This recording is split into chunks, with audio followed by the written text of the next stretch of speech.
మాట్లాడు. నాసింగ్ కనకదుర్గ వయసు సంబంధించి మెయింటెనెన్స్ చేసే వ్యక్తిని నేను మాట్లాడేది. ఆదివారం రాత్రి 10 గంటలకు షాప్ బంద్ చేసి ఇంటికి వెళ్ళిపోయినాం. పొద్దున ఉదయాన్నే 10 గంటలకు వచ్చి షాప్ తీసి ఓపెన్ చేసేసరికి అందులో గుర్తు తెలియని వ్యక్తి ఉన్నాడు. పైన రేకులు కట్ చేసి తను అన్కాన్షియస్లో ఉన్నాడు, స్పృహలో లేడు.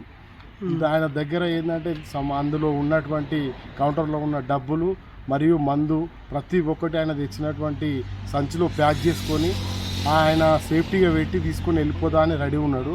అతనితో పాటు ఒక్కడే వచ్చిండా ఇంకెంతమంది వచ్చిండ్రు అనేది మనకు తెలియలేకపోతుంది. ఎందుకంటే దానికి సంబంధించిన సీసీ కెమెరా DVRలు ఇన్పుట్స్ అండ్ కెమెరాలు అన్నీ కట్ చేసిండు. దానికి సంబంధించినటువంటి చాకు నైఫ్లు అతని దగ్గర ఉన్నాయి.